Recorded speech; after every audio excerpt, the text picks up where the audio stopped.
because of his kind heart. Westinghouse's company suffered greatly as it battled Edison's company, in which Edison tried to show how dangerous Tesla's AC was. Westinghouse was nearly bankrupt. An industrialist, J.P. Morgan, intended to starve out Westinghouse's company and buy up Tesla's patents in an effort to dominate the energy market. Westinghouse begged Tesla for relief from having to pay the promised royalties to try to save his company. In response, in what can only be described as a gesture of pure selflessness, Tesla tore up his contract. He was so moved by his friend's pleas. Nikola Tesla single-handedly saved the Westinghouse company. He was grateful to George Westinghouse, his friend who believed in him, who never swindled him. And besides, Tesla had even bigger ideas to pursue. Yet, walking away from the royalties would come back to haunt him, because it left him struggling financially, to the point where it dashed his ultimate dream. After the success of Niagara Falls, Tesla returned to his lab. There was nothing he loved more than experimenting. Even the fire that gutted his New York laboratory couldn't stop him. We don't know what caused the fire. In 1891, he had invented the remarkable Tesla coil, which produced high-voltage, high-frequency alternating current electricity. With high frequencies, he pioneered the use of X-rays for medical purposes. This is an X-ray Tesla took of his own hand. But that paled in comparison to the time he waved vacuum tubes around like a Jedi, illuminating them wirelessly after having transmitted energy through the air. The wireless transmission of energy became his lifelong obsession. He imagined a wireless globe, transmitting free electricity across the Atlantic with no wires, and took his idea to the wealthy American banker J.P. Morgan.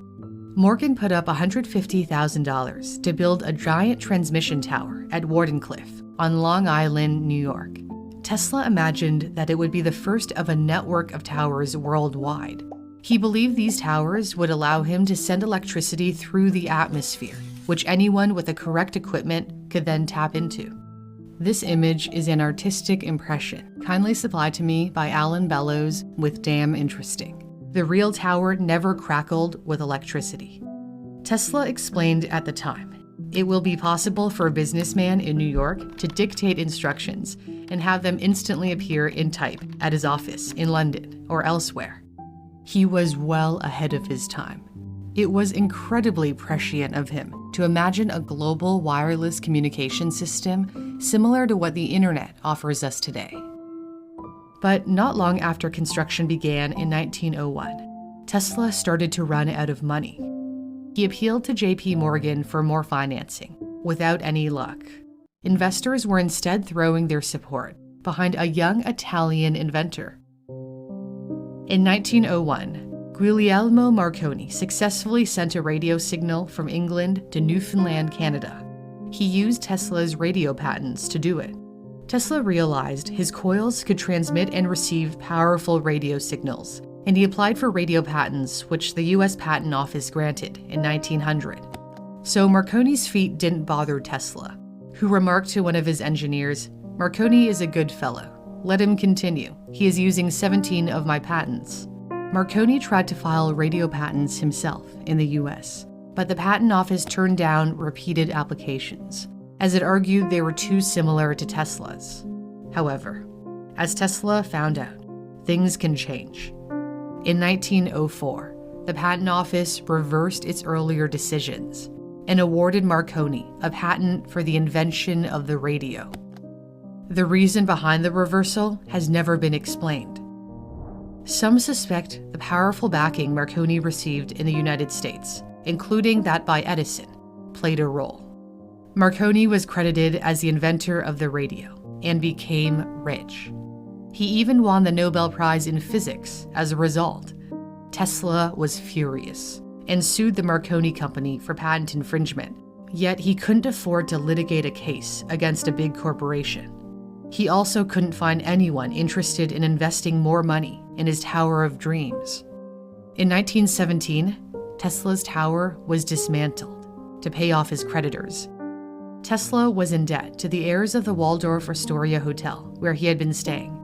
When his friend and wealthy investor John Jacob Astor died on the Titanic, Astor's heirs demanded that Tesla pay his debt. He did so by demolishing his tower and selling the scrap metal. When his greatest dream was out of reach, Tesla lamented, "It is not a dream. It is a simple feat of scientific electrical engineering, only expensive, blind, faint-hearted, doubting world." Tesla began to withdraw from that world. He showed signs of obsessive-compulsive disorder. He was obsessed with the number 3 and would walk around a block 3 times before entering a building. He'd count his steps wherever he walked. He compulsively counted the cubic content of bowls of soup or cups of coffee. Otherwise, his meals were not enjoyable. Near the end of his life, he became obsessed with pigeons, especially a white female pigeon. He is believed to have said, "I love that pigeon. I loved her as a man loves a woman, and she loved me. As long as I had her, there was a purpose in my life." Tesla never married. The pigeon apparently died in his arms, and at that point, he knew his life's work was finished.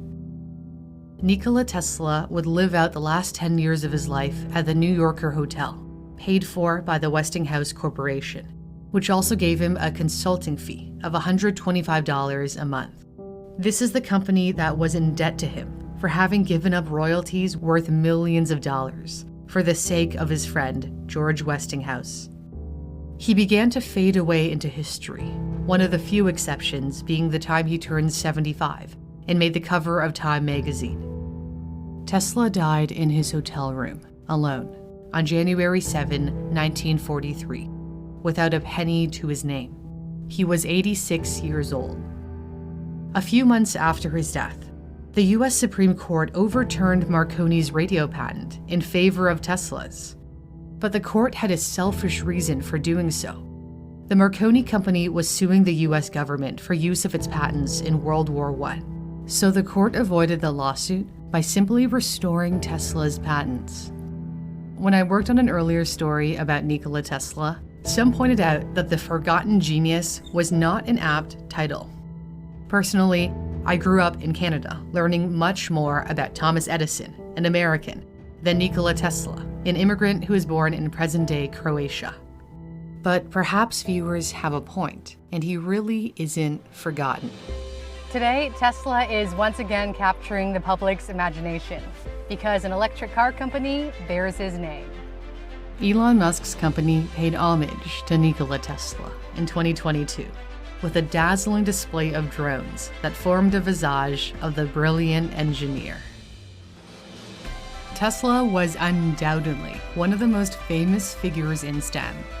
And if you've been inspired by his brilliance and wish to brush up on your math, science, and computer science skills, Brilliant is a great way to learn interactively, and it's free for you to try.